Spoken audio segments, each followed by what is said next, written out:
Déjame contarte algo sobre la confianza. No la que escribes en declaraciones de misión o carteles motivacionales, sino la confianza que se siente como saltar de un rascacielos rezando para que haya una red. Y si nunca te ha sorprendido alguien a quien creías conocer de memoria, abróchate el cinturón porque ahí es exactamente donde comienza mi historia. ¿Alguna vez has notado cómo en esas relucientes salas de juntas de Manhattan todo parece inevitable? Como los acuerdos, las sonrisas, los apretones de manos, todo parte de una obra? Tienes la suerte de protagonizar por un minuto. Ahí es donde estaba esa mañana, de pie en un centro neurálgico de Wyatt Financial, mirando una ciudad que se come a la gente viva si bajas la guardia aunque sea por un segundo. Todos estaban allí para el espectáculo, los inversores, los periodistas, incluso los abogados que te hacen cuestionar si alguien dice la verdad. Y allí estaba yo, con 31 años, con un traje que costaba más que mi primer coche, sintiéndome como si finalmente lo hubiera logrado. La compañía se fusionaría con Pinnacle Corp. Se suponía que este sería el día en que mi vida cambiaría para siempre. Pero en medio de todo ese ruido, todas esas grandes personalidades compitiendo por un puesto, había una pequeña voz resonando en mi mente. No era la de mi socia, Janice, cuya confianza podía llenar una habitación y cuya ambición era aún más profunda que la mía. No, la voz pertenecía a Ava, su hijastra de 9 años, más inteligente que la mitad de los adultos en esa habitación, con esa intuición que te hace preguntarte si los niños no ven el mundo con más claridad que el resto de nosotros. ¿Sabes?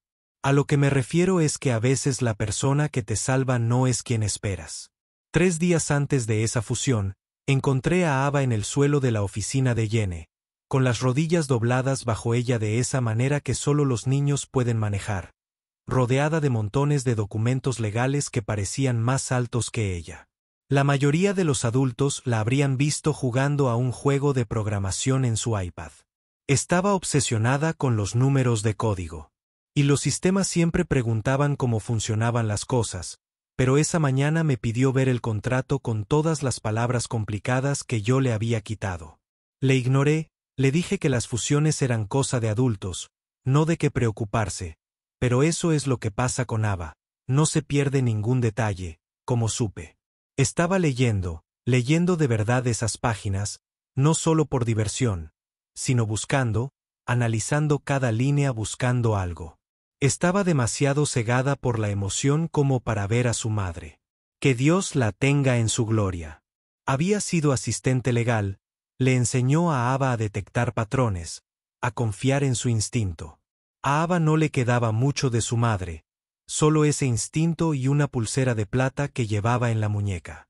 Esa noche, mientras yo estaba ocupado preparándome para el acuerdo más importante de mi carrera, Ava estaba estudiando detenidamente los documentos de la fusión, tomó fotos de cada página, catalogó cada cláusula, cada apéndice, y en la página 15 fundó una cláusula de derecho al voto que, si no prestabas atención, parecía jerga legal, pero Ava la vio.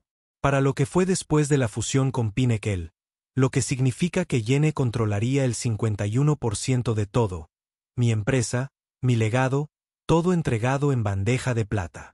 Yo no sabía nada de esto todavía, seguía viviendo en el sueño, pero Ava, esa chica, sabía que algo no encajaba.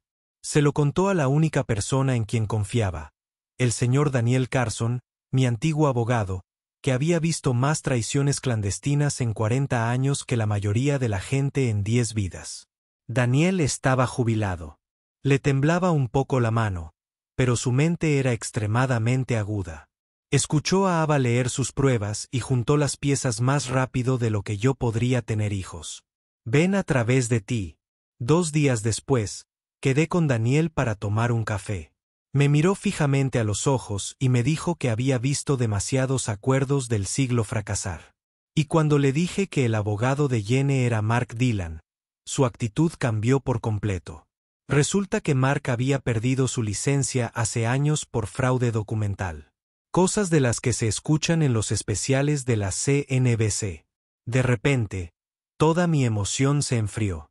Las incesantes palabras tranquilizadoras de Jenny, La forma en que me había explicado los momentos destacados, empezaron a parecer demasiado ensayadas. Me di cuenta de que confiaba tanto en alguien que dejé de leer entre líneas. ¿Alguna vez has tenido esa sensación en el estómago como si el universo intentara decirte algo y estuvieras a punto de perdértelo? Esa era yo mirando un mensaje de Jenny. ¡Qué ganas de que llegue mañana! Esto lo cambiará todo. Ya ni siquiera sabía si era una promesa o una advertencia. El día de la firma estaba hecha un desastre, salpicándome la cara en el baño de Pinnacle Court, intentando no desmayarme por el peso de lo que podría estar regalando. Ava se sentó tranquilamente en la parte trasera del coche mientras me dirigía hacia allá. Su silencio era más fuerte que cualquier protesta. «Papá Jaque», preguntó, «si alguien a quien amas hace algo malo, se supone que debes delatarlo». Y me quedé paralizada porque nunca esperas que un niño haga la pregunta que va directo al grano. Minutos antes del espectáculo, Jenny llamó, con voz dulce y cariñosa, prometiendo el mundo. Pero cuando le pregunté directamente sobre la sección 4.7, su tono cambió, me ignoró, me dijo que confiara en ella, que estaba pensando demasiado en todo por primera vez. Desde que nos conocimos, escuché algo frío en su voz. Algo definitivo, no te pongas difícil con esto, Jaque. Luego colgó. Cuando entré en la sala de juntas, sentí que todas las miradas de Manhattan estaban sobre mí. Jenny estaba a mi lado, Mark Dylan sonriendo, los flashes de las cámaras, pero solo podía ver a Ava y Daniel en la esquina. En ese momento supe que este era el momento. No más conversaciones para llevarnos bien antes de firmar. Dije, quiero revisar los términos finales de nuevo. La sala se quedó en silencio.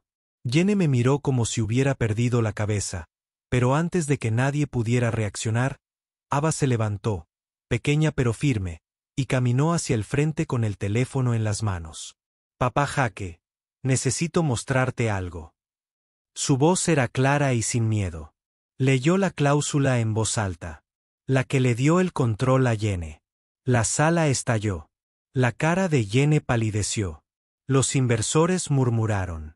Los abogados buscaron sus teléfonos. Daniel respaldó a Ava con la calma, la implacable confianza de alguien que se pasó la vida desmantelando mentiras. Cuando Mar intentó pedir un descanso, Daniel lo silenció. Ni sis, sin demoras, nosotros nos encargamos de esto ahora. Expuso cada cambio, cada firma falsa, cada falsificación. Ava reprodujo una grabación. Una hoja capturó a Jenny y Mark conspirando, riéndose de lo fácil que sería tomar mi empresa una vez que se secó la tinta. Jenny intentó hacerse la víctima. Culpó a Ava por tener miedo al cambio, por no querer una nueva mamá, pero se podía sentir el cambio. Ya nadie se lo creía. No después de esa grabación, no después de que Daniel leyera el fraude. Incluso la confianza de Mark se derrumbó. Al final, el personal de seguridad lo escoltaba fuera de un edificio. Jenny se despojó de su la máscara, me miró y le pregunté cuánto tiempo. Ni siquiera lo negó. Desde el día que te conocí, quería ser amada tanto que era casi demasiado fácil. ¿Y sabes qué? Tenía razón.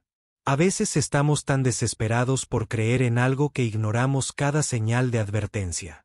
Después del caos, solo podía pensar en Ava.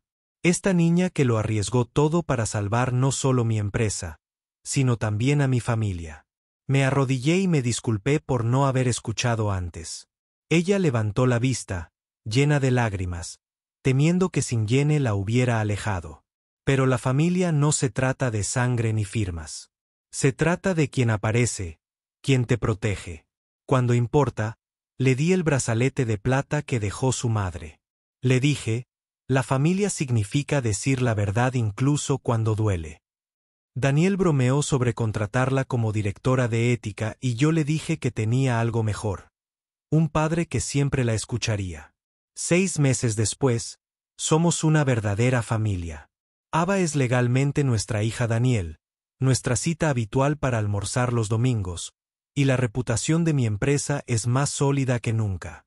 Los clientes vinieron no porque fuéramos los más grandes, sino porque fuimos honestos.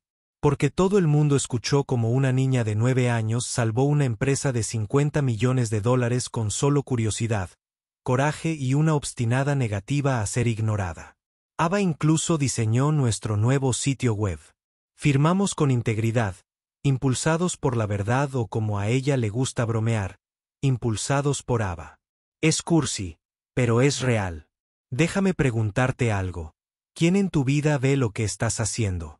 ¿Estás demasiado ocupado, demasiado orgulloso o demasiado asustado para ver quién es la pequeña voz que sigues ignorando? La que podría salvarte. Si tan solo escucharas, a veces la verdad está justo frente a ti. Nosotros, pero necesitamos ponernos al nivel de un niño para verlo con claridad. Si esta historia te ha impactado, cuéntaselo a alguien que te importe, compártelo. Deja un comentario abajo. ¿Crees que Jake hizo lo correcto? ¿Ava fue valiente o simplemente tuvo suerte? ¿Cuál es el límite entre la confianza y la ingenuidad? Quiero saberlo. Porque la única manera de aprender es escuchándonos, especialmente a las voces que todos ignoran. ¿Cómo? Suscríbete y sigamos hablando de lo que realmente importa, porque a veces la voz más pequeña en una habitación es la que puede salvar.